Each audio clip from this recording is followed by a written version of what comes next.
Recording? Okay. Yeah. Okay, so hopefully everyone can hear me fine. And we are now going to begin a very everyone please mute yourself unless you are speaking. We have quite a few number of people here on the on the class.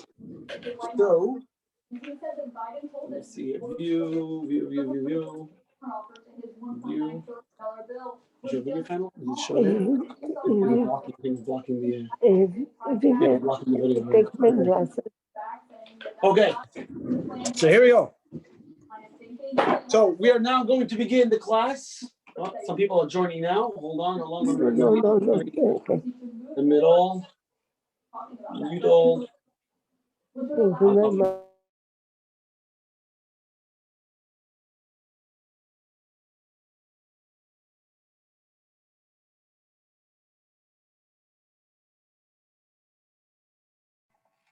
Marty, you're muted. Yes. Okay, thank you. I was talking to myself, which is, quite common for me. But so thank you, Larry.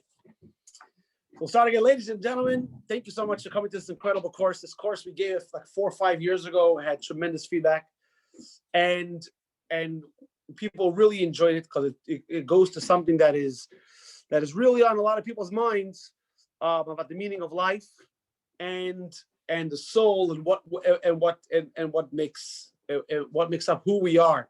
So I'm gonna start off with a joke. This is kind of an orthodox joke. It's a religious joke. You guys know what a shidduch is? A shidduch is the boy gets set up with the girl, and usually you're in yeshiva like me. You have no experience with girls.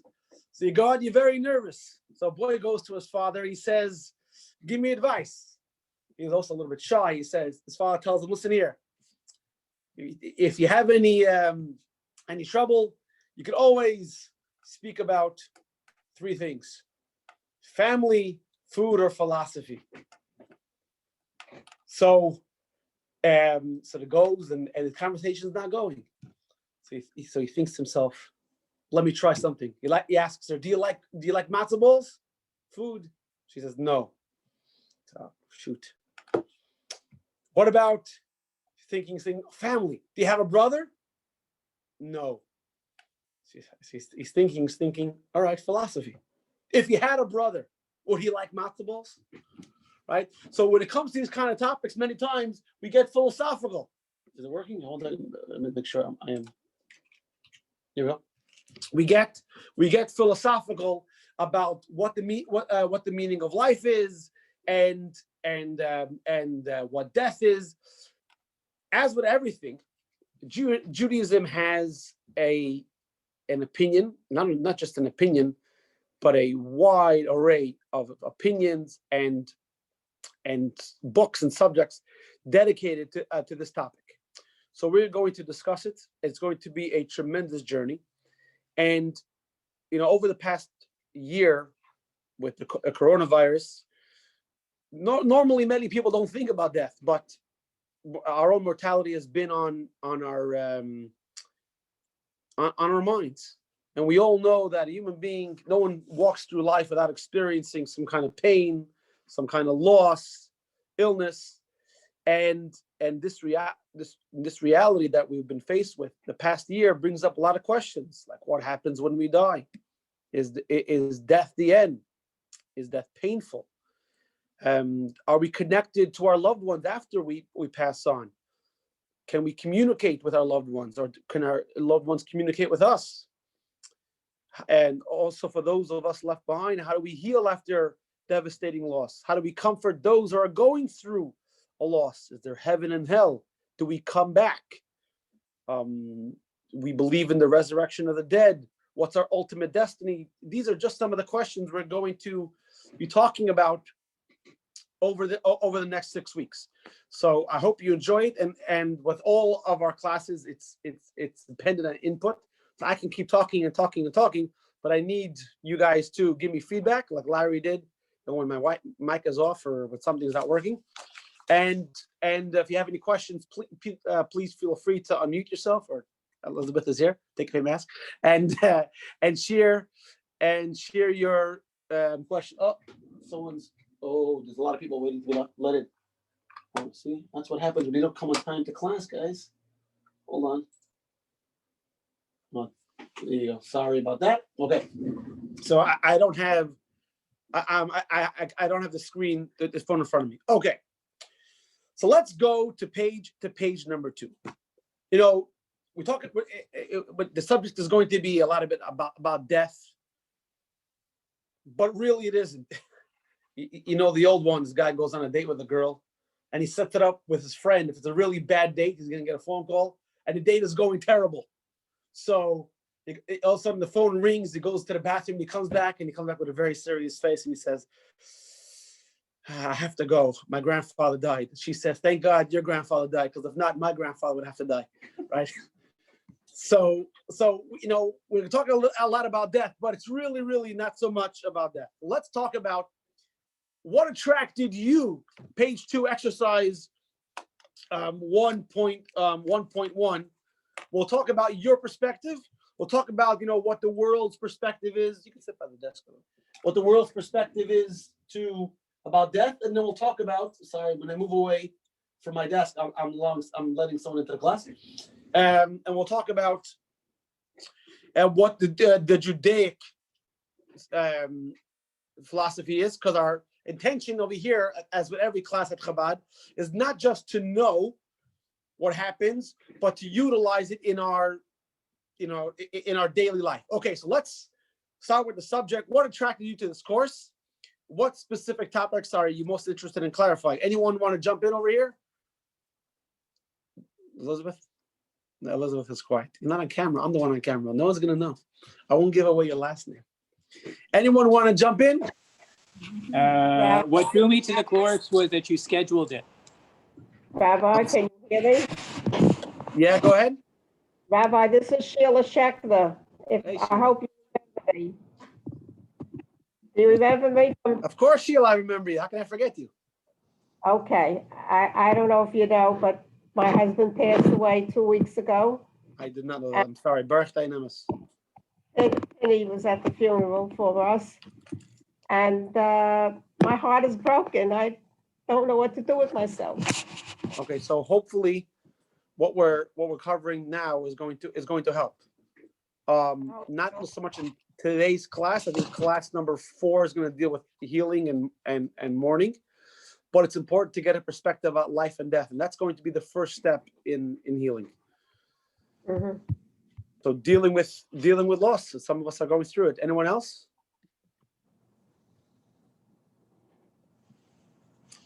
Yeah. If you want to speak with your camera off, so no one knows who you are, it's okay. I can't possibly pick on you from so far away.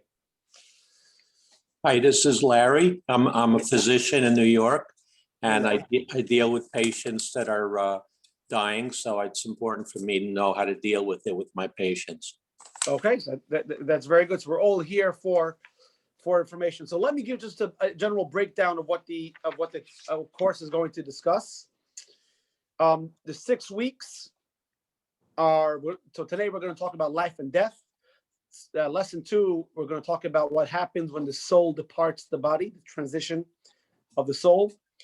Lesson 3, we're going to talk about grief and consolation for Sheila. Lesson 4, we'll talk about heaven and hell, what the Judaic belief is. Lesson 5, we'll talk about the belief in reincarnation.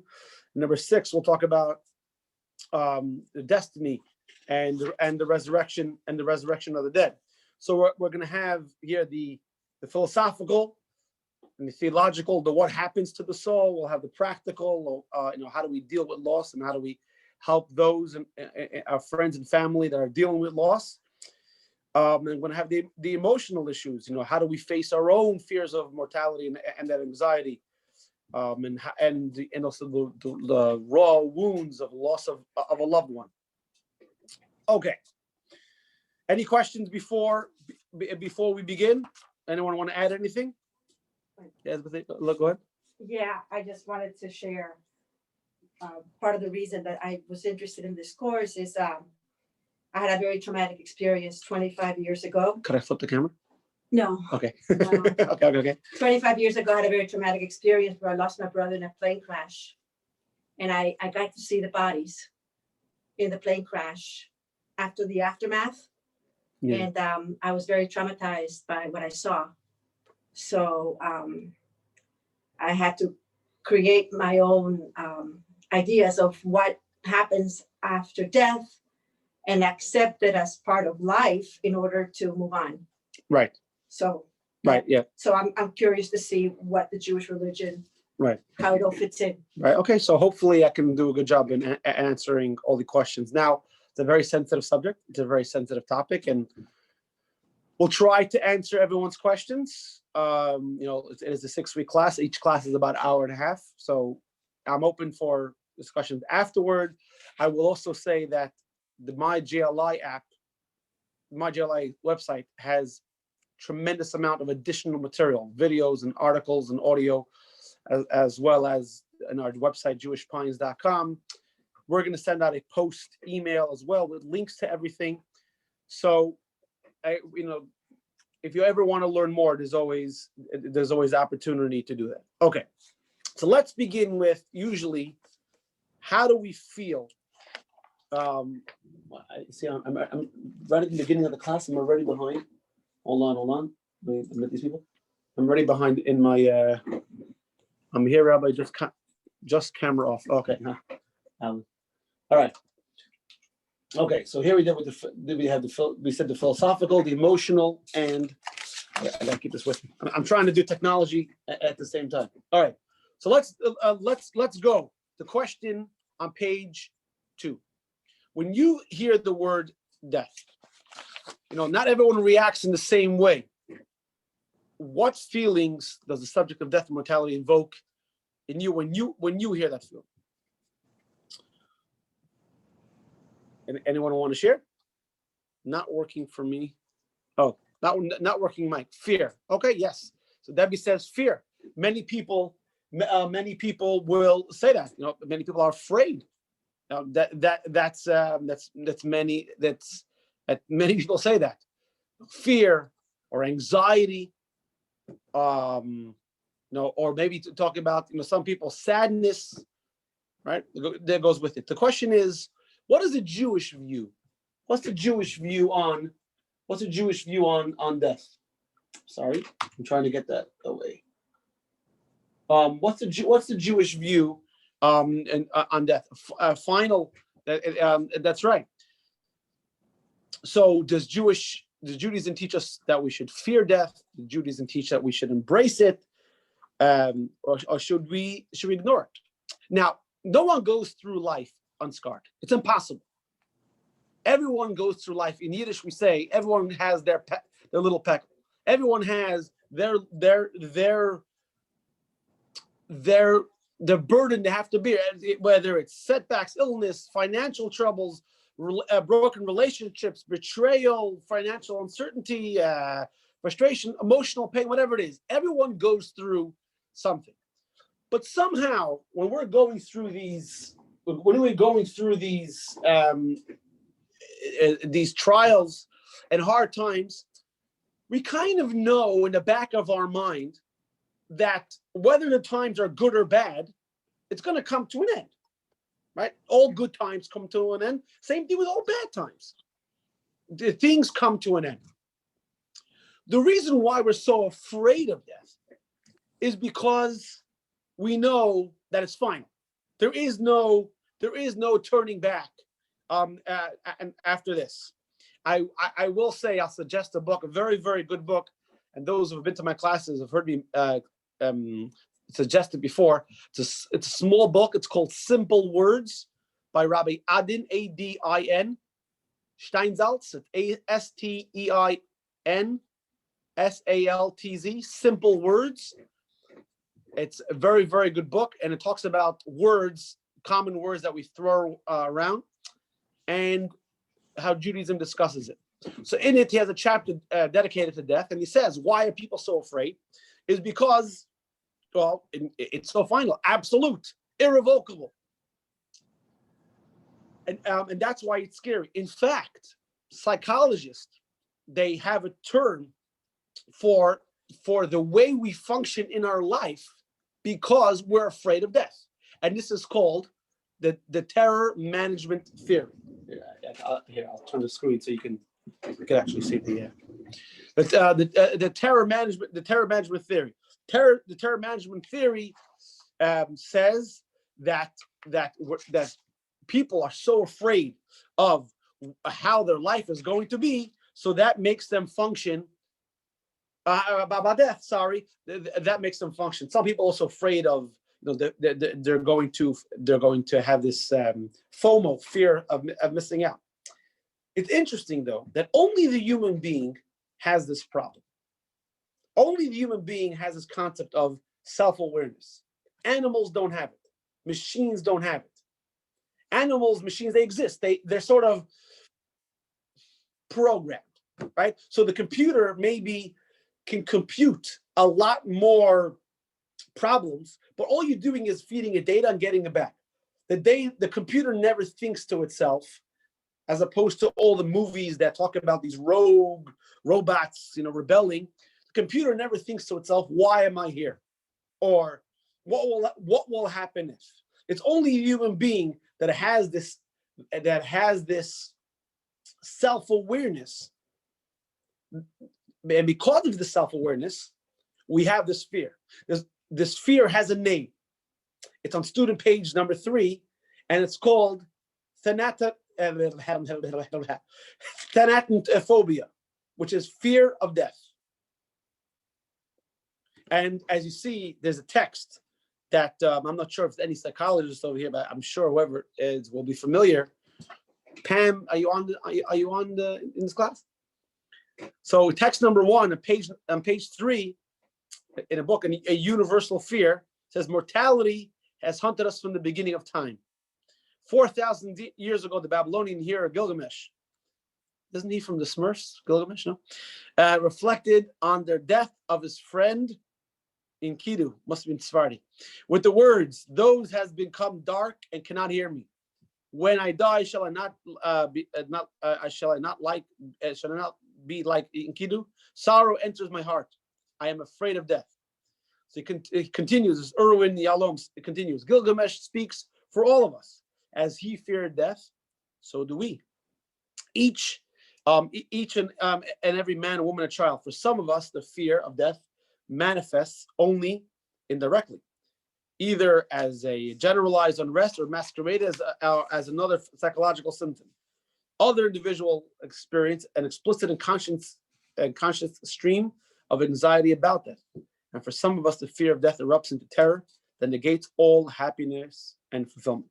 And this is why they invented this terror management theory, which is the theory that says that the way we live our life, it has to do with a lot of how we.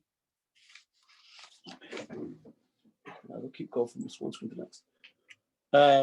So our awareness of death influences the way we live our life. So how do people go about dealing with death? So most men, Jerry Seinfeld has a great joke, and he says that most men go around thinking they're superheroes, right? So people will they'll deny their own mortality. What are you talking about? I'm not going to die. My friend who used to be in life insurance once told me, I was asking about business, and he was telling me it's very tough. I said, very tough. Life insurance should be like the easiest thing. It's going to happen, death and taxes. He says, no, life insurance is the toughest thing to sell because no one wants to think about their own mortality, even though you know it's going to happen. So some people they will deny their own mortality. Some people will repress it. They enter a state of denial. They won't think about it. But subconsciously, whatever we're doing, this terror management theory posits that it has an effect on what we're doing. Now, in the past year, all that suppression has come to the surface because COVID has brought death to the fore. Every day, 100 people dying, 5,000 people in the hospital, and no matter what news network you turn on or which website you go to, it's there in front of your face. So we're kind of forced to forced to think about it. I'll read to you from a psychology article by Anastasia Kim. She wrote, underlying these fears is omnipresence of the uncertainty, fear of the unknown. Even if one becomes ill or loses their job, the unknown persists. How long will I be ill? Will I find it? Will I be able to get another job? It's a never-ending spiral. I'm reading here from my book. So, in fact, if you look at a study taken, this is in your textbooks on page 4. This is a study done, a survey, not study. Sorry, in September of 2020. In September, you'll see that you see a very large chunk of the population, either somewhat afraid, or very afraid, and that's almost 50%. 50% of the population it's on their mind. So the truth of the matter is, we all fear death, and because it affects us so much of what we do, because it's on our mind, it affects our life. So we have to think about really, about our life, and how it affects our death. Do we have any questions so far? Yeah, no, yes, good, all right. If I don't get interrupted, I'm just going to keep. I'm going to keep yamming. All right. Here it goes. So let's explore what Judaism has to say, because when we see what Judaism has to say, we'll see it's coming from a very, very different perspective. Let's look at page 5, soul survival. Right? You have it on page 5? Yeah. Is death the end of who we are? Right, we said before, death is final. Is death the end of who we are? The answer to this question depends on, if you come to Chabad classes, it's never yes or no. The answer always is, it depends. It depends on how you define you. The question really is, where are we here? Who am I? You have to look at how you define yourself. So once you know how to define yourself, then you'll see on how we approach death. So it follows, when you understand what death is, then we can understand what life is. Talking about the question, who am I? You're familiar with the town in Poland of Chelm? Chelm was a town of fools. So one time in the old days, there was no plumbing in the house. They had these public bathhouses. So the guy thought to himself, I'm going to go to the mikveh and not wear my clothing. I know me because I know what I look like in the mirror with my clothing. But I go to the bathhouse, how am I going to know who I am? So he had this great idea. He took a red string and he tied it around his big toe. So this way he'll be able to identify himself. He went to the shower, and the string with the soap, the string fell off. Not only that, it floated and wrapped around the toe of someone else. He goes to the guy and he said, I know who you are, but who am I? Right? So we have to look at who we are. We have to look at who are we really, and because if you don't know who you are, what your life is about, then we can't define the beginning of life, the middle of life, the journey, the end. Only when you have a concise description of what something is, then you can define when the beginning, when the middle, and the end is. Does that make sense to everybody? Elizabeth here is shaking her head. So, Yes. all right, Michael, there you go. Okay. So we said you're alive, right? What does it mean? What does it mean to be alive? Excuse me. What does it mean? What does it mean to be alive? It says you are alive. Is alive meaning what? What is alive? I once heard a great line, right? You're never alive as when you're almost dead. It's like by taking chances and stuff like that, right? Is what? Is life your hands? Is life your body? Where? So, sometimes you're sitting around a bar and you have these philosophers, these guys who are big talkers, you know what you are?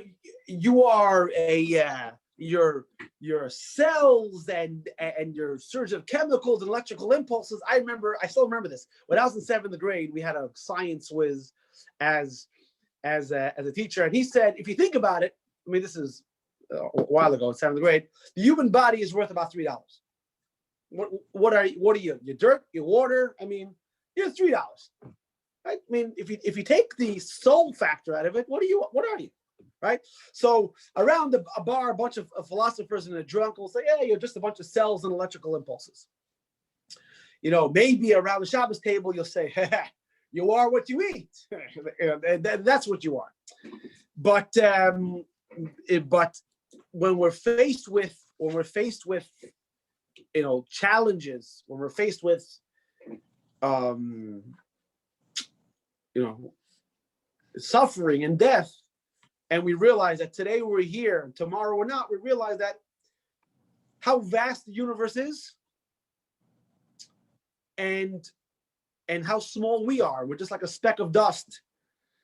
And we really have to confront those questions of who we are and what life is and what life is all about.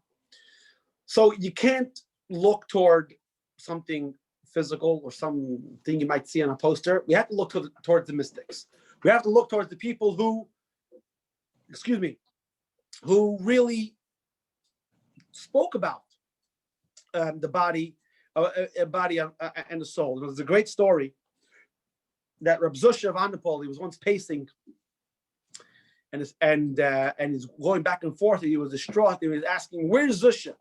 So his friends came in, and he says, "Is everything okay?" Zusha answered, "One day you'll find me on the ground, and I look exactly like this, and you'll cry, 'Where's Zusha?'" He says, "That's the Zusha I'm looking for." Look at text number 2. We're not made up of limbs, body, heart, and brain. That's not who we are. Text number 2 of Chaim Vital, the student of the Baal Shem, of the Arizal, says, what we really are is soul. That's who we really are. Now, you should know, he says, text number 2, page number 5. The wise are aware that the human body is not the human being. When we speak of the human being, we are referring to the human's inner dimension. The body is merely a garment in which the soul is attired during sojourn in this world. So who are we? Your consciousness, your identity is your soul. What's the body? The body is merely a garment for the soul. So to put it succinctly, to put it in a one-liner, what we are is a soul in a body. What we are not is a body with a soul. Again, we are a soul in a body. We are not a body with a soul. Think, for example, this way. Let's say, now in the past 20, 30 years, we're talking about not objectifying women, and we had the civil rights. Now it's Black History Month. And not to judge people by the color of the skin, by the content of the character.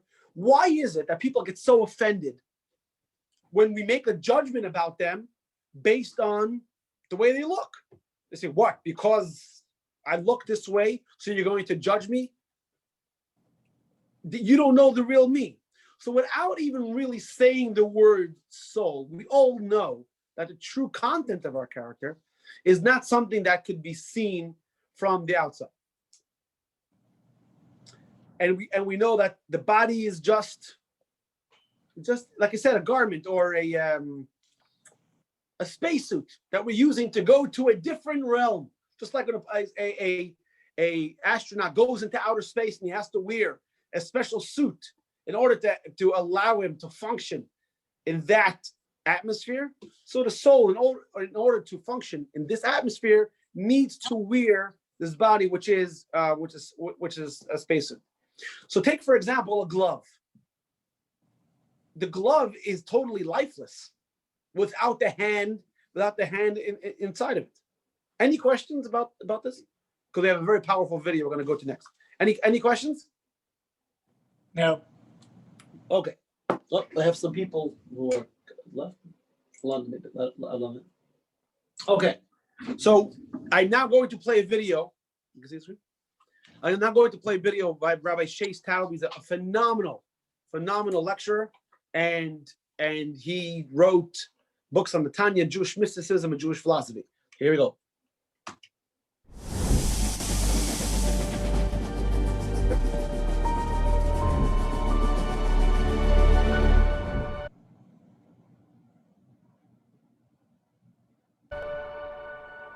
Hi, this is Rabbi Shais Taub. Welcome to a series of meditations for the course Journey of the Soul. The purpose of these meditations is going to be internalizing some of the deeper ideas that are a little bit difficult to grasp. And generally, we will try to do so by way of visualization, trying to picture symbols that represent some of the ideas and that we can focus on briefly so that we can begin to connect on a deeper level to these ideas. To begin with, the entire notion of life is a challenging concept because it is so intangible. We're used to relating to things, to that which we can see, to that which we can touch. And life is completely intangible. How do we begin to relate to that which is unseeable, untouchable? How do we envision, how do we see the unseeable? So if you will, I'll ask you to begin right now, however you're most comfortable doing so. Close your eyes, keep your eyes open. Envision a musical instrument, a physical object, let's say a piano, made of wood and wires, something you can look at with your physical eyes, you can touch it with your physical hands. It's a physical object. Now, the piano is merely a thing. A person comes over to the piano, the pianist sits down and begins playing a beautiful song.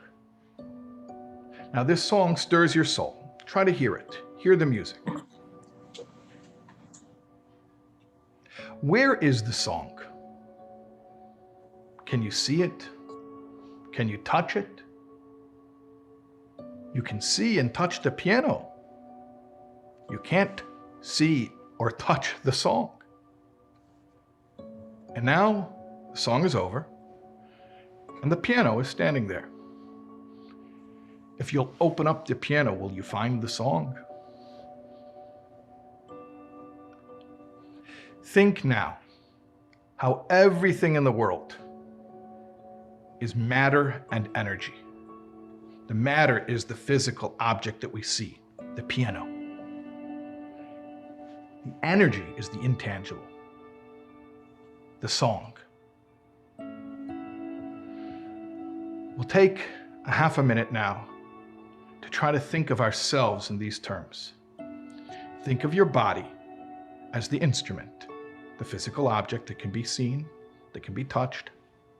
And think of the life you live as the song that is being played through the instrument. We'll take half a minute right now to see and hear the piano and the song, the body and the soul.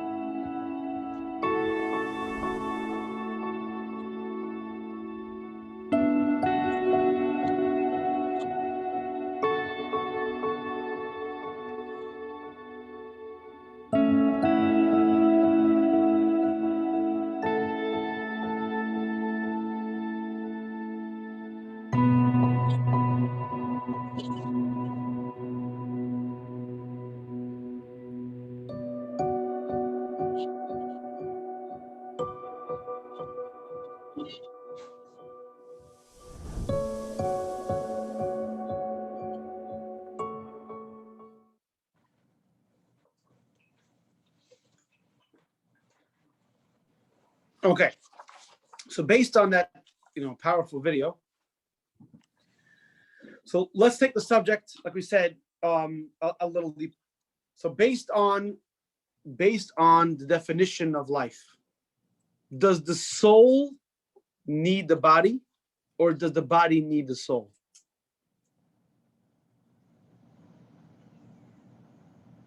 No?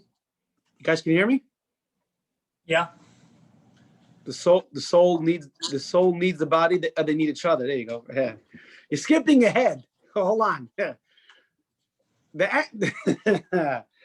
So based on what we have right now, well, let's reframe the question. Does the soul need the body to be alive? The soul needs the body to be alive? Does the No. body need the soul to be alive? Yes. The soul doesn't need the body to be alive. The body needs the soul to be alive, to be animated. So let's take, for example, this. Think of the sun is shining, right? So you have this room that's cold, right? Does the sun need the room to shine? No. Does the room need the sun to warm it up? Yes. So the soul is different. So we see over here, who are you? Let me get back to my thing. So who are you? Let's play this video. Did I go the wrong way? How come I'm going to? Yeah.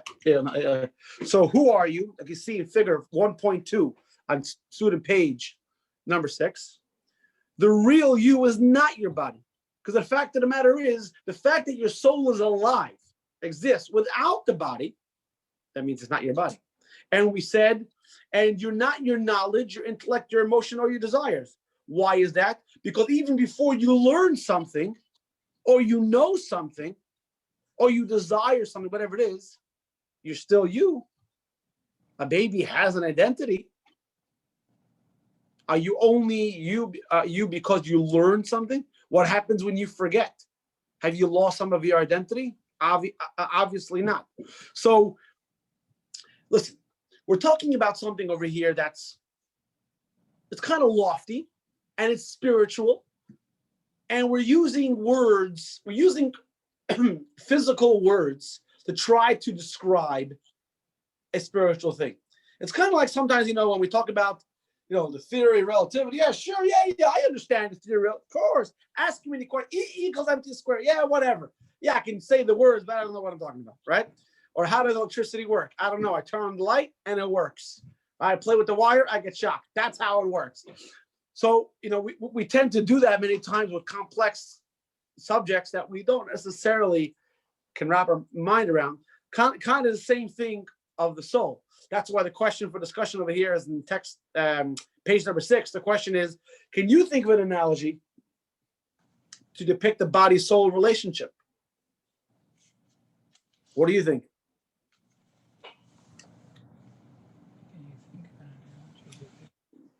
Anyone? Well,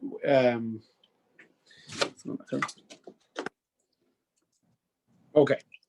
Let's look at what the Torah says. Now I'm going to read text 3a, 3b. Your job is to look for nuance between 3a and 3b. You can say it, you can see it audibly, or you can type it in the chat.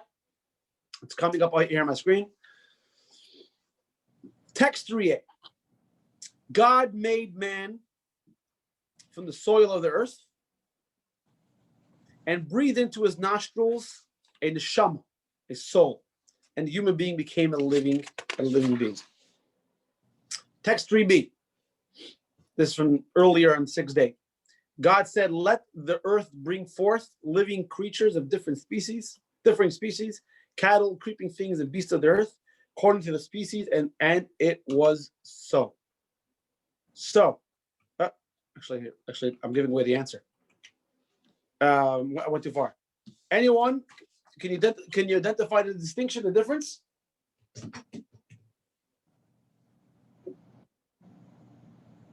I would give you a cookie, but you guys are on the screen. Is it on? Yes. A balloon needs air, but air does not need a balloon. That's a good analogy. Nice going, Barbara. There you go. Thank you. I can be smart sometimes. Sometimes. Yes. Okay, see. Rich Hashem, we come back to show you'll be mind-blowing and smart. No, anyone see the distinction between 3A and 3B? Gonna look carefully at the words. Humans have souls. Other living creatures do not. Why you say that? Because in the first one, it says that God breathed the soul into the human. Doesn't mean, just because it doesn't say explicitly in the Torah, doesn't mean necessarily they don't have a soul or an animating force. Let's look at text 3a. God formed the human from the human of soil from the earth, right? First, and then afterwards, separately, breathe into his nostrils and the neshama of life. When God created the animals, they were created alive. They came out of the ground alive. They were created with life. You see that? You see that the distinction? That's a major difference there. That animals were living beings from the start. That animals were created with their life force already endowed. Human beings were created first as a body, and then received the soul. What's okay? As they say in Yiddish, so what? Why is that a big deal? Because the soul was implanted and still in the body later. That means the starting point of a human being is not the body. It means a soul's existence has nothing to do with the body. The soul existed before it was input into the body. It is obviously existed during, and it'll exist after. Because the life force of a person has nothing to do with his bodily existence. The animals, their soul is tied into, or their life force is tied into their bodily existence. So when the bodily existence ceases, their life force goes back. Kabbalah says goes back to the source of all life force for all living creatures. But a human being, one has nothing to do with the other. Look what the Chizkuni says in text 3c. He says, it says in the Torah, "Vayipach be'apov nishmas chayim," and God blew into the man, into a human, a soul of life. And God did what he had not done with any creature.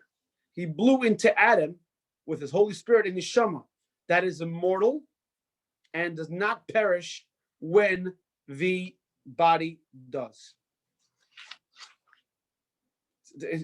So that's very powerful.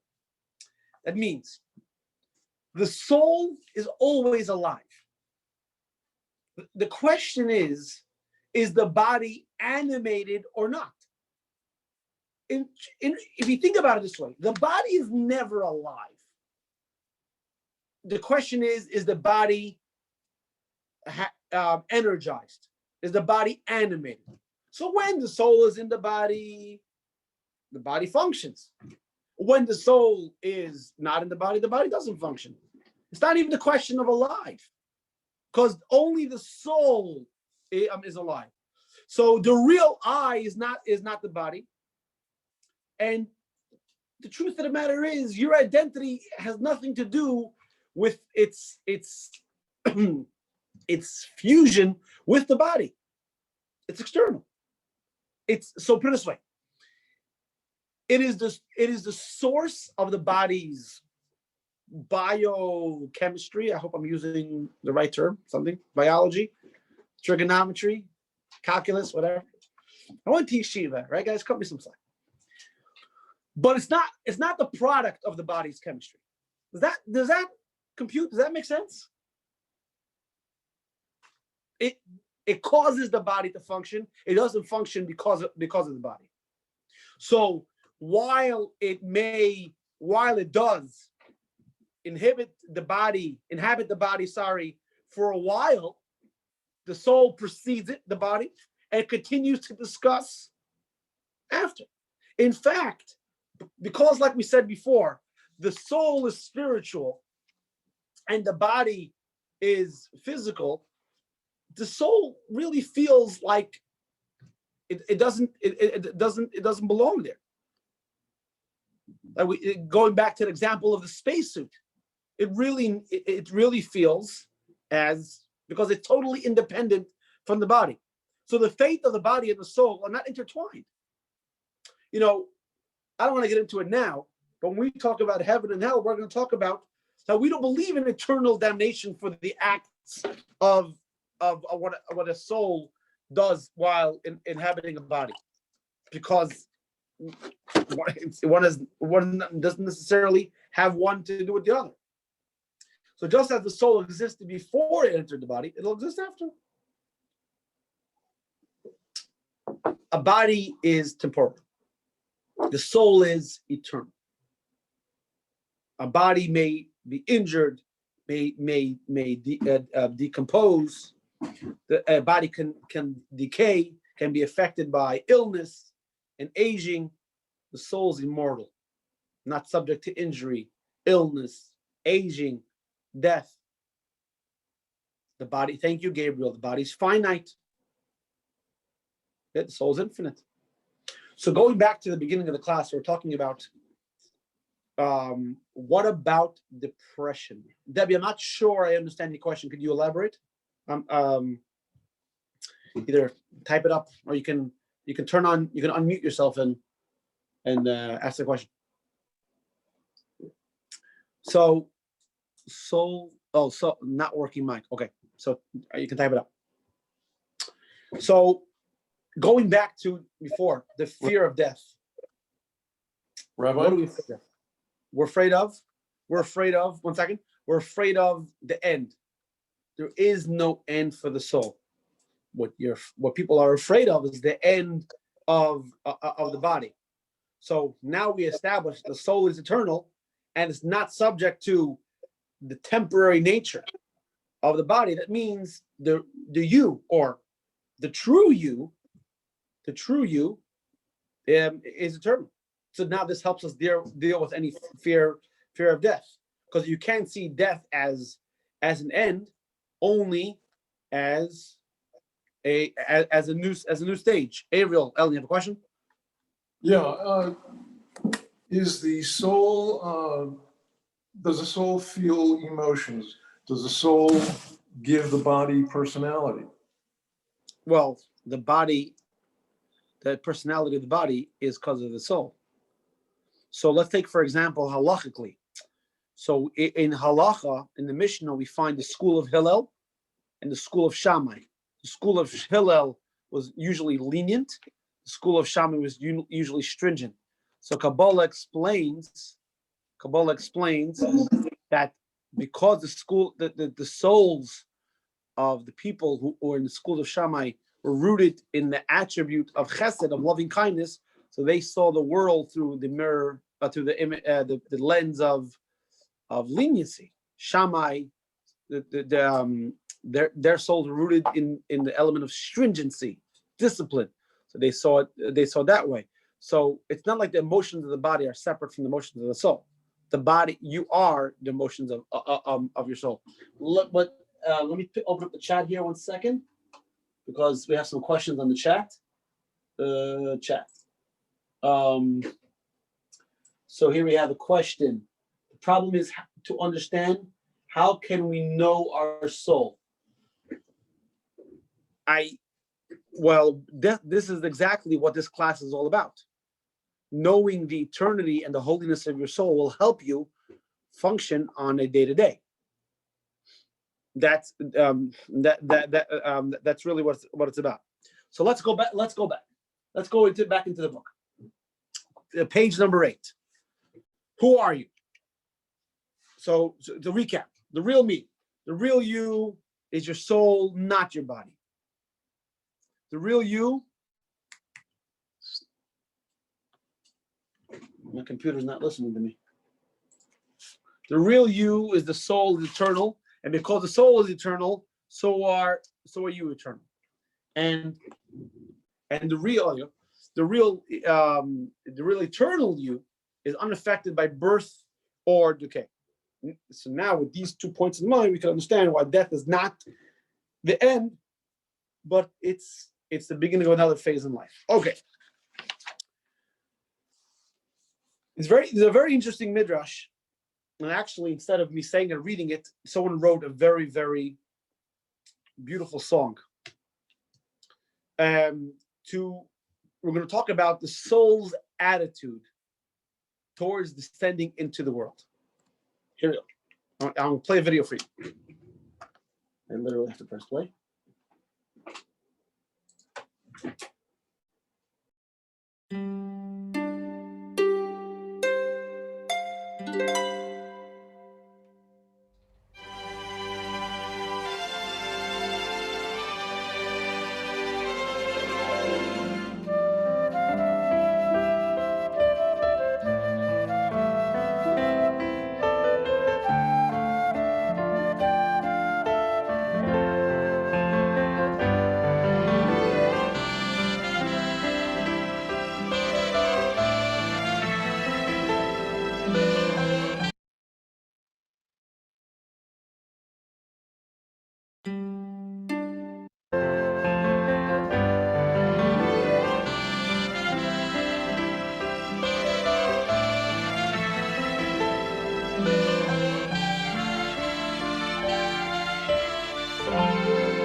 Come with me, little Neshama. Let me hold you in my hands, and we'll fly away, you and I together, to a place down on the land.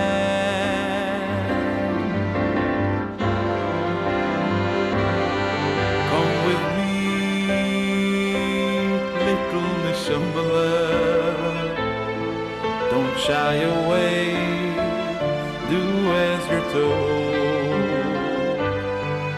There's a little child waiting to be born today.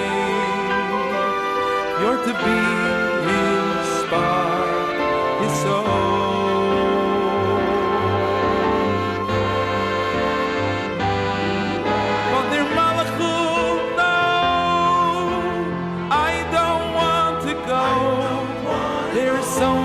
Pain and evil upon the earth below.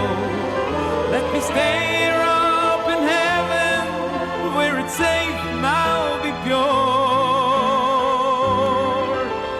Please don't make me go away. Can't you see I'm so afraid?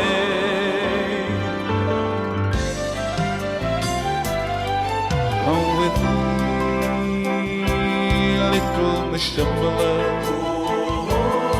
it's time you faced your destiny. As we fly beneath the clouds, now I will show you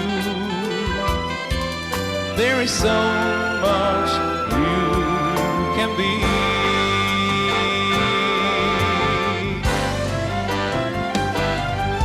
Yes, there over there, someone's learning to live. There's another deep prayer. I will stay here if you answer me. It's all I need to know. You must promise me, dear friend, that I too be like that.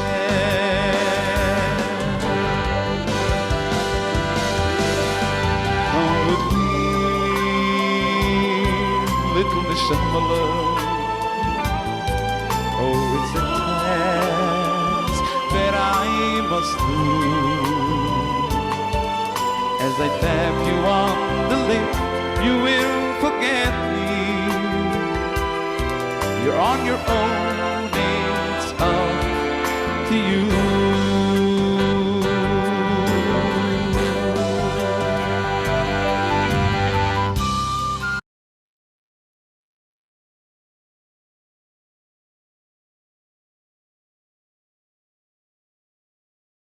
You're muted. So we're going to pause the song and get back to it later. That text was basically based on the midrash of text number 4. So what does it tell you about the attitude about the soul coming down into the earth? It's afraid of change. Reluctant to do anything. Doesn't want to come. It resists. It resists. It's not interested. Now let's look at another Jewish teaching. Text number 5. This comes from Ethics of Our Fathers, Pirkei Avos, which says this world is like a corridor. This page 10 is like a corridor before the world to come. Prepare yourself in the corridor so you may enter the palace. Why? Because a single moment of bliss in the world to come, any pleasure you have in this world is nothing than the pleasure in the world to come. Because a single moment of bliss in the world to come is greater than all of this world. So what does this tell you about the soul? What does it tell you about this world and the soul's relationship to it?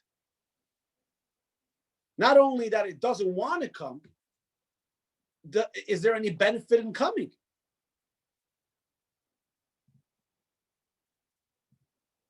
It would seem no, right?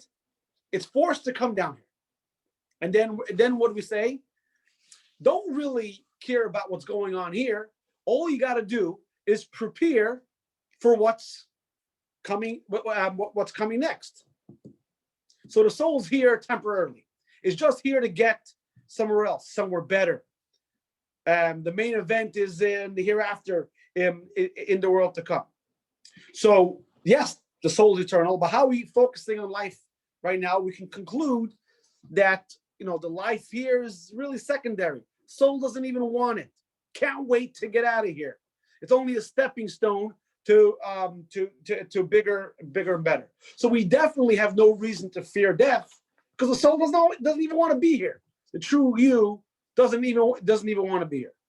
So the neshama is not physical, so it can't be enticed by anything you can offer it here. The neshama is not interested in this world. The neshama is not afraid of death because it doesn't die. And the whole journey down here kind of looks like incidental to the soul's master plan. So let's look at the figure on page 10. Let's see, how do I go to the next? No. How do I go to the next? Oh boy. How do I go to the next slide? See, that's the problem when you try to use technology. No. You need a 12-year-old there to help you. Yes, exactly. Thank you. I'm gonna. Wait. There you go. Okay, I did it by myself. Bam, Michael J. So figure 1.4, we see the real you is your soul. The real you is eternal. And number 3, the real you is relatively unaffected by death. That's what it seems like. But we all know that's not the truth. We know that's not the truth because Judaism places a value on life. In fact, the highest regard in Judaism is on the body. In fact, that's why we pretty much violate almost any mitzvah, except for 3, to preserve life. So on one hand, we have Judaism kind of having a nonchalant, flippant approach to the demise of the body. After all, why would we care about the loss of the physical body when the real me, that graduates a better place, But we know that that's not the case, because God, Torah, Judaism doesn't take death lightly. It's interesting that the Radvaz, and by the way, you can find this text in the appendix in the back. The great Ravaz who lived amongst the Muslims, he testified that by the Muslims, this is going back, to I think the 1500s, the Muslims, they weren't allowed to tear their clothing, rent their clothing by the loss of a loved one, because just in case a person would lose the value of the soul. So we see here that Judaism, we know, puts life as paramount, tantamount to everything. So you see in text number 6 that no matter what happens, we have to live by the law. Now think about what text 6 is telling you, that you violate every mitzvah to preserve life. If you think about it for a second, what we're saying here is that the occupation of the soul, meaning of mitzvahs, is less significant than life in the body. After all, how can we violate the mitzvot to preserve life in the body? The fact that you can violate mitzvah in order to keep life in the body means it's more important. And yet we're saying over here the soul is so great. So why does the soul come down? Let's look at text number 4. Text number 7. This is the conclusion of text 4. Judaism is religion of life. Why? Because God's telling the soul, text number 7, God hurries to reassure the descending soul. The world to which I am bringing you will prove more beneficial to you, to the world where you presently inhabit. Indeed, I formed you exclusively for the purpose of creating mortal life for this particular seed. With that, God forcibly installs the soul. So think about it. What would be the point of the soul going from where it is in the spiritual realm, right, enjoying margaritas and sandy beaches and all that, to come down to Harlem? Sorry, I'm from New York, right? To come down to South Central, and then just to go back to the same place. Doesn't make any sense. Obviously, there has to be purpose. And the purpose here, what God is saying in text number 8, is that when the soul comes down, it'll come back better. That's why, following that, text number 8, Pirkei Avos says, yes, the bliss of the world to come is better than the bliss over here. But over here in this world is where you can get stuff done. In the world to come, there is no doing stuff. There's only existing. There's no there is no production. There's only being. Think about it like this. You go over, for those of you who have the older parents, or maybe you had to have the discussion of having your parents move to an assisted facility or a nursing home, many times the parents resist. And you can look at the commercials for all these assisted living, and it looks like everything's great. You're fed 3 times a day. You have mahjong, and you can play golf. Life's a beach. Everything is great. Why do people resist? Change. Nobody likes change. Okay, but even if they know that they're willing to change, come on, go deeper. They don't want to be without their loved ones. Well, Gabriel, the loved ones are supposed to visit them. That's a different problem. They lose their independence. Thank you, Barbara. Second good answer. I think it's time for you to come back to the show. I'm going on another vacation. Barbara, you're out. Because when you lose your independence, not only independence, you feel like you go there and now what? And now what do I do? What am I accomplishing? How am I producing? A person feels purpose when he feels that he's doing something. this world is more precious than the world to come, because in this world, this is the place where a soul can do a mitzvah. Yes, it's stuck in a spacesuit, and yes, it's in a foreign land, and yada yada yada. But while the soul is here, it can accomplish. So although the soul is not from here, the soul realizes and encouraged by God that when you come here, you can do good. So the question for discussion: how might we reconcile the value of Judaism places on bodily life with belief in the mortality of the soul?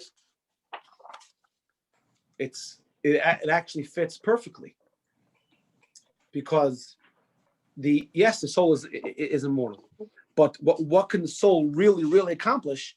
The soul can really accomplish only when it comes down here. So although the soul is not from here, but it comes down because it wants to be here. Now let's take it a step further. Not only does God tell the soul that the whole reason, see at the end of text 8, last sentence, the second to last sentence, indeed I formed you exclusively for this purpose. Not only is the purpose of the soul recognized when it comes down into the body and it does mitzvahs, the entire world was created for that purpose, for the fulfillment of the Torah and God's will. That's why you see text number 9. The Gemara tells us that actually having to do with this week's Torah portion. This week's Torah portion, we read about the giving of the Torah. God says to the Jewish people, either you accept the Torah and you live to see tomorrow, or goodbye. What do I need you for? In fact, he told the whole world. The whole world was created for the Jewish people to accept the Torah and to teach the rest of humanity. And if the Jewish people don't accept the Torah, then what do I need the world for? Think of it like this. Let me give you an example. Imagine a guy's getting married, and he plans the wedding, and he rents the hall, and he has the best caterer and the photographer and the band and the flowers, right? And all the other good things. Am I forgetting anything about the wedding? Right? And he gets a good tux. Everything's there. Everyone's there. All the guests are there. He sends out beautiful invitations. And then the bride at the last second gets cold feet.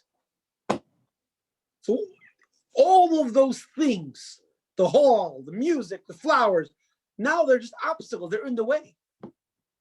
What does he need them for? The whole reason why they're there was for, thank you, Debbie, alcohol. You must go to Chabad.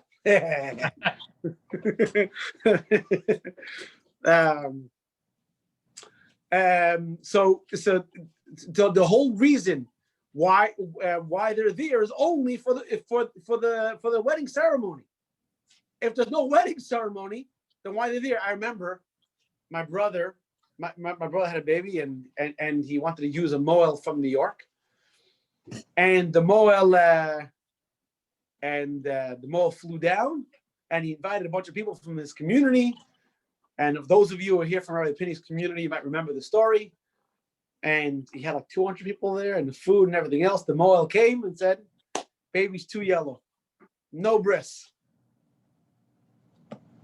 And my brother got up and said, "Everybody enjoy breakfast and come back next week."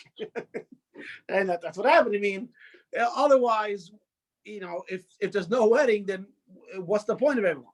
So the whole reason why Hashem creates the world is because God wants a relationship with us. How? By us learning the Torah, by us doing the mitzvah, by us living a life that's ethical and moral and being a shining example to the rest of the world of what it means to be a mensch. That fulfills the reason why God created the world. So the entire world, the Amazon rainforest and the Atlantic and Pacific Ocean, the Grand Canyon and any natural wonder. Actually, this came back from Bryce and Canyon. I mean, it's unbelievable. All that's a supporting cast. All that is supporting cast. Why?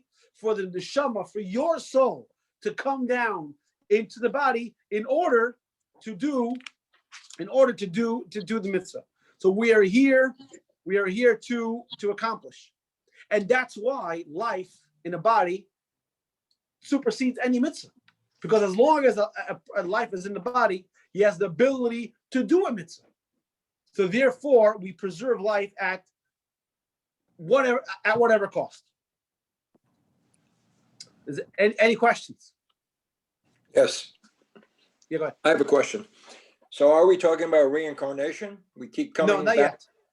Not yet. Not yet, but it's in the Reincarnation, process. I think, is class. Was it class 4? Well, the reason I ask is that the soul is eternal and it keeps coming back against its will. I guess we're supposed to do good deeds in this world until we attain a better self and move on to a higher plane. Okay, so it's class 5. So I'll touch on it now, but maybe you'll forget about it in 4 weeks. The neshama, we're not the same person that comes back. Okay. The neshama is divided into the Torah has 613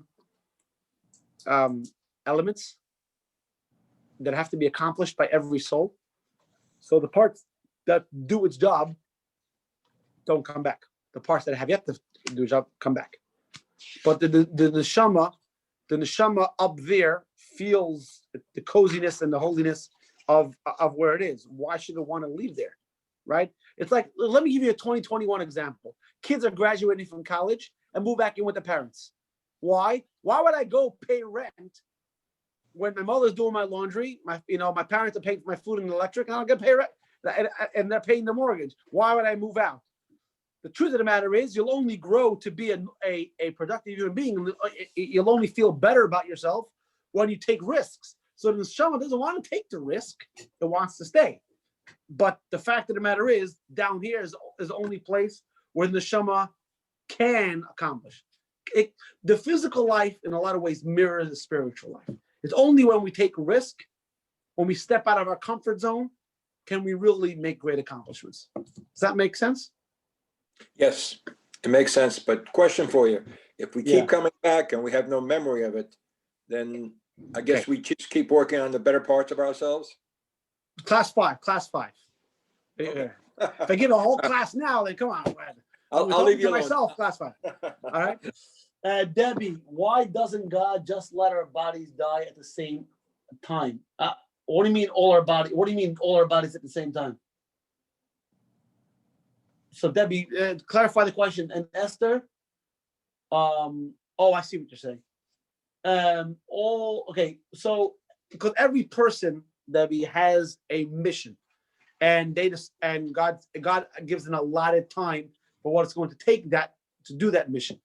So, and also, if we all knew when we were dying, it would kind of like I'll share with you an interesting medrash, by the way. There's a medrash that says that in the beginning, we know, you look at the beginning in the book of Genesis in the Torah, that people live for a very, very long time, and God cut down the lifespan.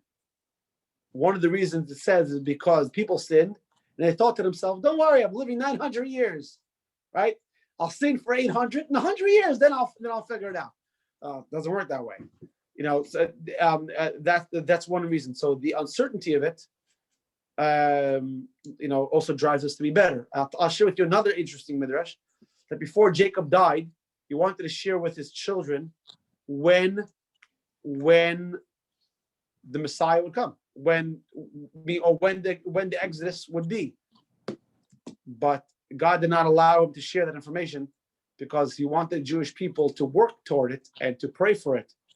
And what if we found out the Messiah wasn't going to come for 3,500 years? So the Jews 2,000 years ago would give up hope. Like, what's the point? So, God purposely made the world unpredictable. It's predictably unpredictable. Esther asked a question about the Gentile soul. So the Gentile soul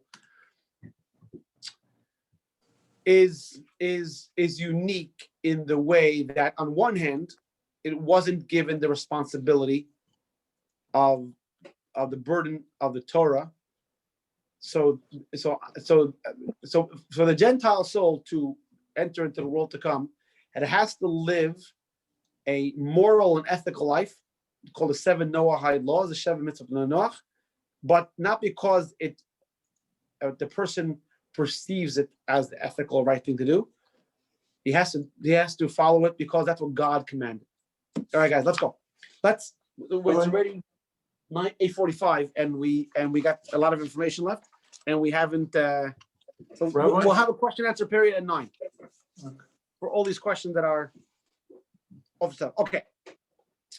So we said this is why. So this is why the soul comes down, and this is why the soul in the body is more. It's more important than you can put the book down over here. Is more important than anything.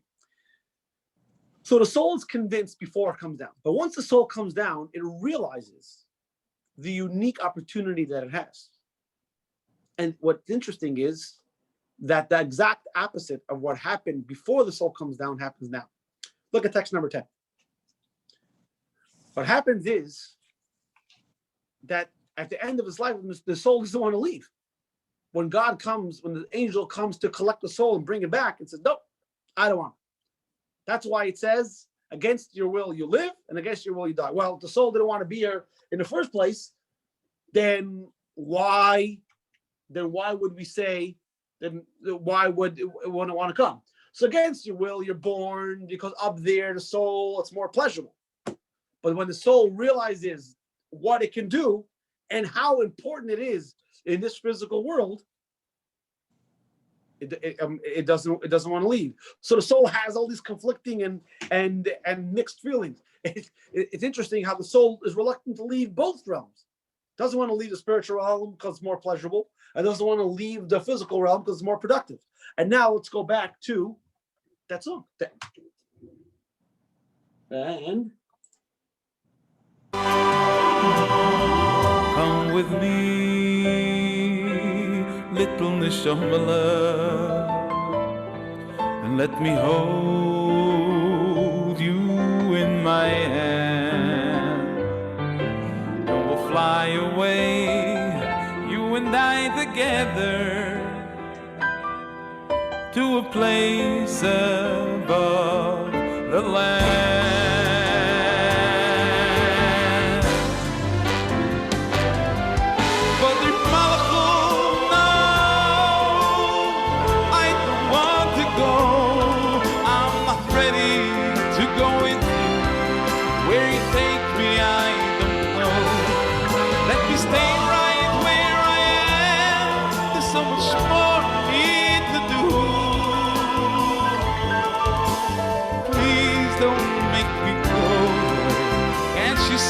I'm so afraid.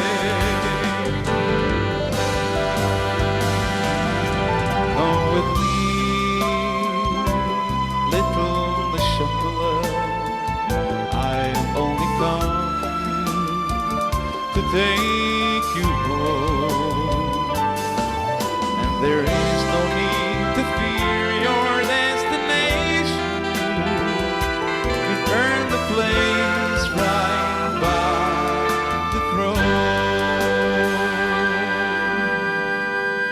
a place right by the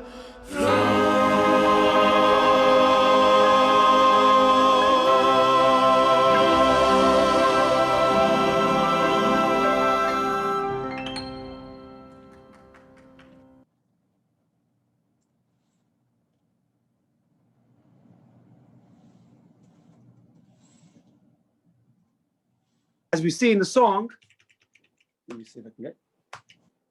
As we see in the song, oh man, how did I do it last time?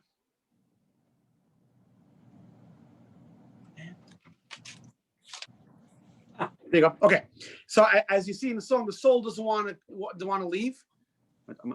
Yeah, and the angel is encouraging it. Don't worry, you've accomplished a lot, and you have nothing to be afraid of. So let's just summarize for a moment. Page 15. the figure 1.5. So this is what we know.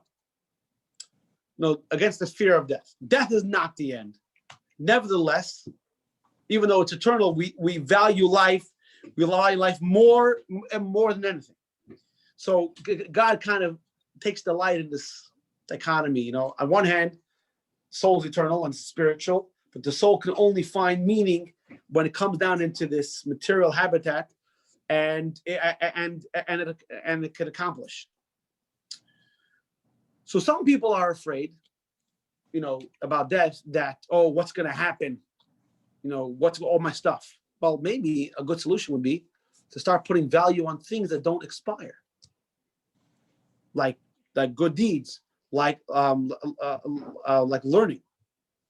So there's a very great story, by the way, and I've told the story before if you've been in Shul, that when the previous Lubavitcher Rebbe, Rabbi Yosef Yitzchak Schneerson, was arrested by the Soviets for spreading Judaism, so his attitude was, I'm not going to give the Soviets any importance. He didn't answer the questions, and he didn't give in, and they tried to intimidate him.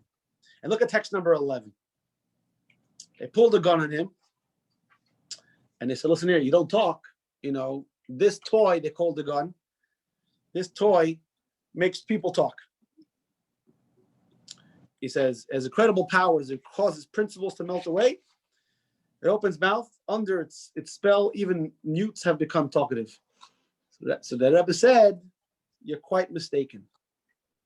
The toy only has an effect on faint-hearted non-believers, those with one world and multiple gods. God, you know, gold and silver, cars and stuff. We, on the other hand, have one God and two worlds. So I don't panic at the sight of your toy. No effect. I mean, we're talking about the Rebbe over here. So why didn't the Rebbe fear death? But the Rebbe was on a suicide mission, God forbid. But the Rebbe wanted, no, obviously the Rebbe wanted to stay alive. The Rebbe was a Torah observant Jew. And obviously the Rebbe wanted to stay alive as long as possible. But what's really going on over here? What's going on over here is the Rebbe wasn't afraid of death. Obviously, I want to stay alive, but I'm not going to panic when you threaten me with death. And similarly, we see over here the story when Rabbi Huda Nasi wrote the Mishnah, was dying. The student Rabbi Chia came into him, he saw him dying. He said, Rabbi, you're such a great man. You're crying before death. It's a bad omen. What do you mean? You're supposed to understand the end of your life. It's the end of your life mission. You should be doing it with a smile. Why are you crying? He said, I'm not crying over the loss of material objects. I'm crying. There's text number 12 on page 17. I weep because of my inability to study Torah and observe the commandments. That's what it's really is about. So on one hand, the soul has more pleasure, but when you realize just how great of a potential you have to do so much good, then you want to stay here. So let's ask a question that usually works in the Chavadas. So which world is greater, this world or the next?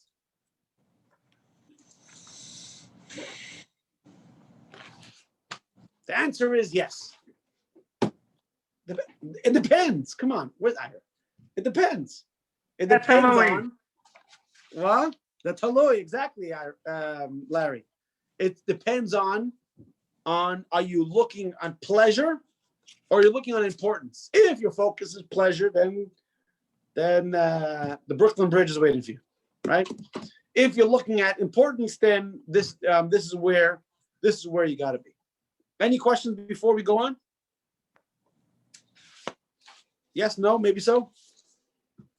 All right, No I'm gone. Yeah? No questions. Okay. So let's finish up the class. I know it's late, but I'll try to do it quickly. Let's finish up the class with addressing something the Talmud says, a rather famous Talmud. The Alter Rebbe, the previous Rebbe was a tzaddik, and we said the previous Rebbe wasn't afraid of death. And we see over here, text number 13, the tzaddikim, the righteous, even after they pass away, they're referred to as being alive. Now, what does that mean? If a person is past, how can he be alive? So what are you going to say? So the person, it's the soul, but we all have a soul. So why only the tzaddikim? So what are you going to say? And Bertha's chocolate chip recipe, so every time you eat it, I mean, so what does it mean? We're talking about the legacy. Let's go a little bit deeper into what Chassidus explains over here.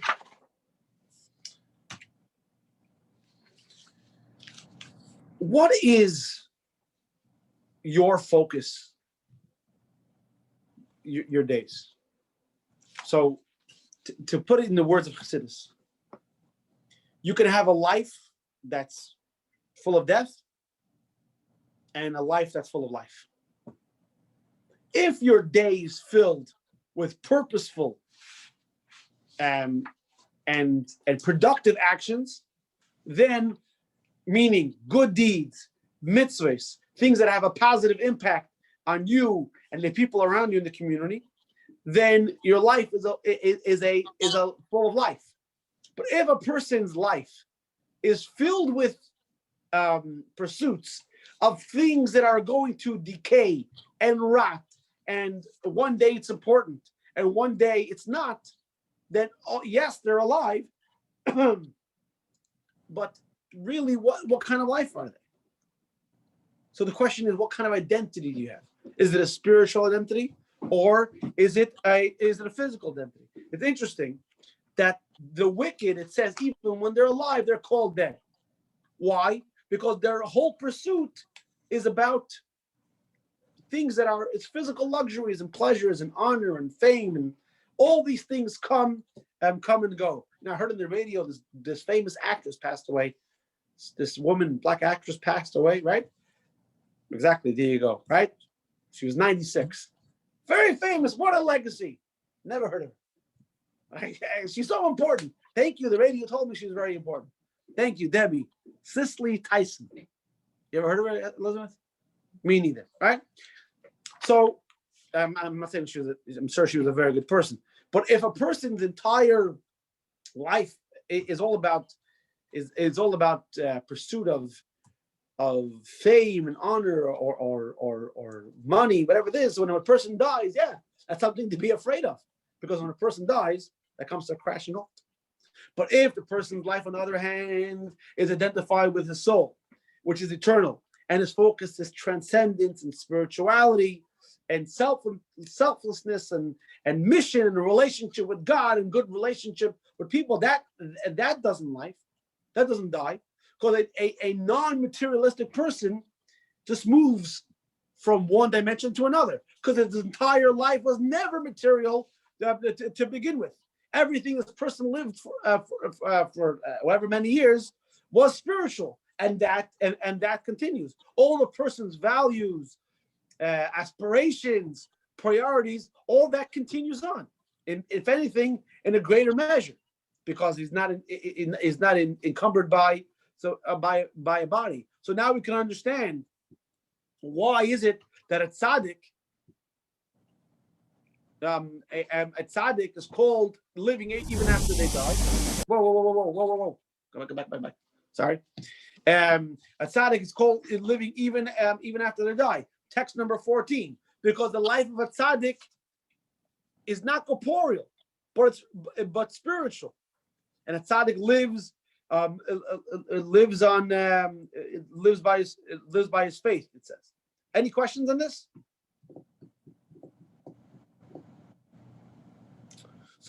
So how we feel sad when we are near the end of life because we finish a mitzvah in the world? Yes, exactly. If a person has their proper perspective, when a person nearing the end, he feels sad because the lack of ability to do mitzvahs. And this is kind of the nuanced approach of Judaism. We have the eternity of the soul, but only the fact that we can accomplish here in this world. And these soulful pursuits that we do in this world, those those never die. They live on even after 120 years. So if we believe in God when we're here, we're still going to believe in God after. If we're all in God over here, we're still going to be in all in God later. If we love God, we'll still love God. Nothing changes. The mystics put it. Alter Rebbe wrote, the tzaddik lives on his faith. Of reverence, it is stated, reverence of God produces life. Of love, it says, he who pursues charity and kindness will find life. Debbie asked, but individuals are taken before they have finished a list of mitzvot. Okay, so it's late. We don't exactly have time to address this, but there's an appendix C or D. I'm not sure. B. Appendix B talks about people dying young and all that. But to answer short, no one dies before their time. And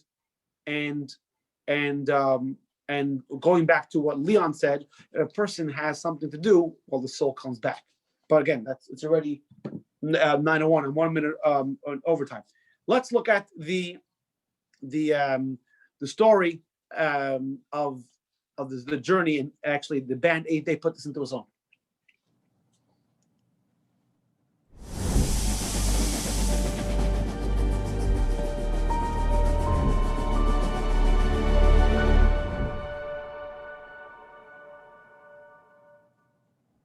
Why wait to celebrate?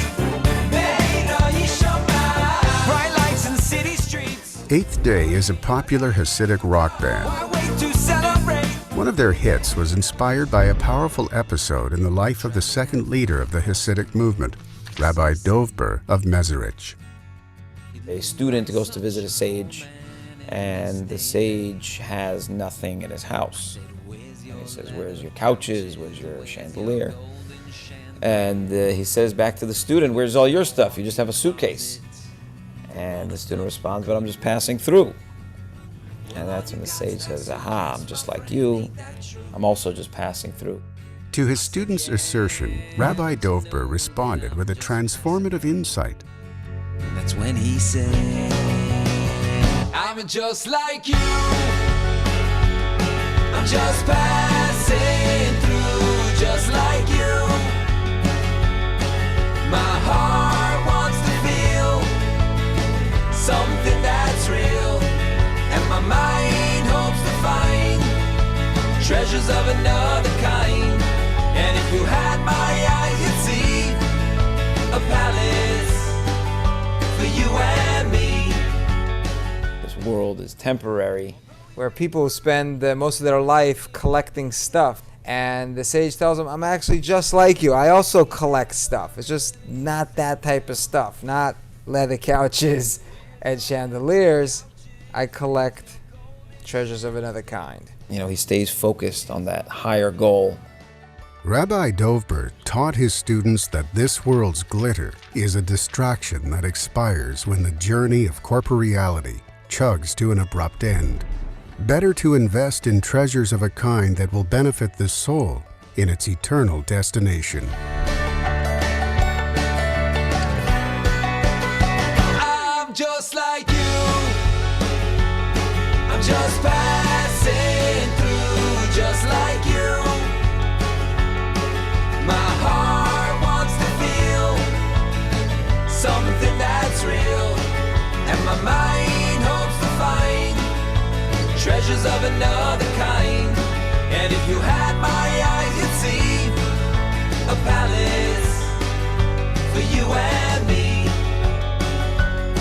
And my heart wants to feel something that's real, and my mind hopes to find treasures of another kind.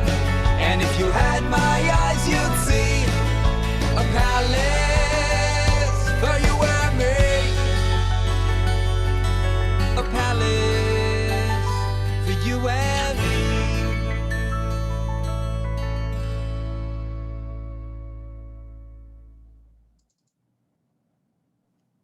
Okay, so the righteous man. Let's try to finish this up. So the righteous man, the tzaddik, experiences the immortality of the soul when he's in the body. So the question is, what are you going to choose to do? Text 15. The Rebbe has an interesting question. In the book of Deuteronomy, God, the Rebbe Rashab, Shalom Derber Lubavitch, answers the question. God says, I'm placing before you life and death, choose life. Well, God has to tell us to choose life. Obviously, you choose life. What kind of fool would choose? No, I'll choose death. Rather, each creation, text 15, page 20, while alive and fully existent, contains both life and death. It's up to you what kind of life you choose to live. The physicality of the object is intrinsically lifeless. Is it in a constant state of decline and deterioration? We have observed this decline in every physical object, as well as ourselves. Our physical capabilities and powers weaken over time.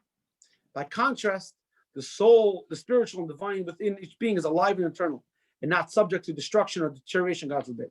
So God's asking, what kind of life are you going to choose? Are you going to choose to live a life full of life? Or are you going to choose to live a life that the pursuit is,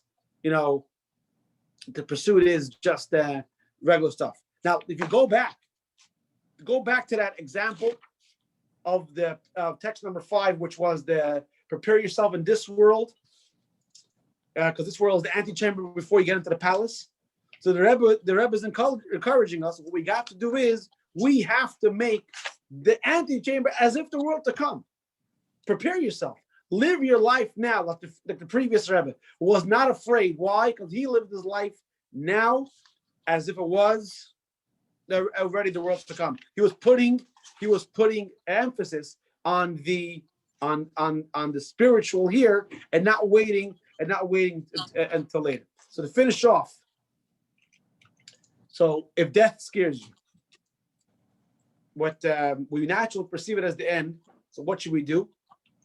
Think about your soul. It's eternal. And if the end frightens you because you have fewer things at the end, then let's ensure our connection to immortality and put a focus on eternal things. So you might think, listen, I'm not the previous Rebbe, I'm not perfect, but that you have that's kind of an extreme kind of a person who's able to look down the barrel of a gun and not sweat it. Then you have the person who just indulges in every material pleasure. Your job is to make, Tanya says, your job is to make a decision one moment at a time, one decision at a time. What am I going to do? Am I going to do the soul thing or am I going to do the temporary thing? Exercise 1.2 on page 21. Record 1 point from today's lesson that resonates with you most personally. Identify an adjustment that you can introduce to your life for the sake of living in a manner that's more alive and consistent with the soul. And now we're going to do key points. Preview for next week. I'll hang around if anyone has questions. And Lesson. No key point.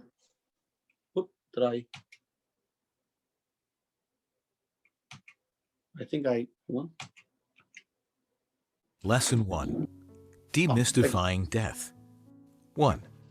The awareness of our mortality and the resulting natural fear of death influence many elements of our psyche, behavior, and life choices.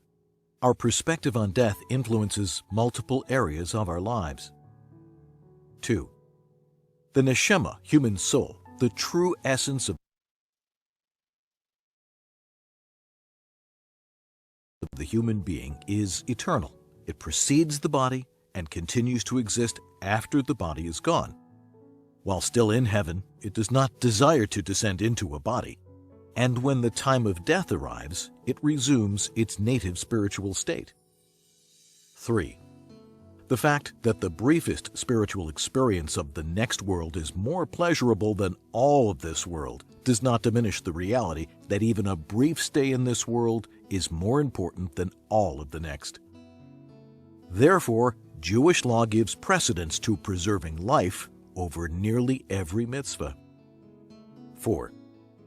This perspective allows us to appreciate and value life without fear of death. 5.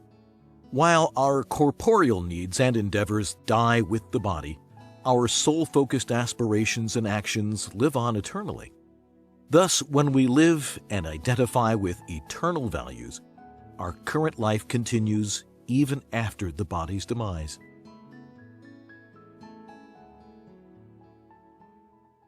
So next week, now that we know that we have a general perspective on life and death, we're going to talk about the experience of the soul's departure from the body and the aftermath from the soul's perspective. And we'll talk about the significance, about the moment of passing, burial, preparations for burial, the grave visitation. And we're going to answer the most important question is what, once the soul ascends on high, what's the connection that it has with its loved ones? Okay. I'm going to upload a recording. If you haven't registered, you have to register because only the first lesson the student textbook is available. Go to jewishpines.com/soul, jewishpines.com/soul to register and get your book. Any questions? Yes, no? Nope. Back so quick. Wonderful, thank you. I am 80% less afraid. The idea, Debbie, is not just to be less afraid. It's actually what we all know is going to happen is to now maximize every day. That's the idea. You should be 100% less afraid and 100% more motivated now to make tomorrow a much better day. Well, you don't have to wait till tomorrow. You can do it tonight by saying Shema and Moedani in the morning. Any comments? Anything else? There you go. Thank you, Debbie. Comments, questions? All right. So I'm going to end the phone call, and I wish you a good night. Thank you so much, guys, for joining me. Good night. Bye-bye. Thanks.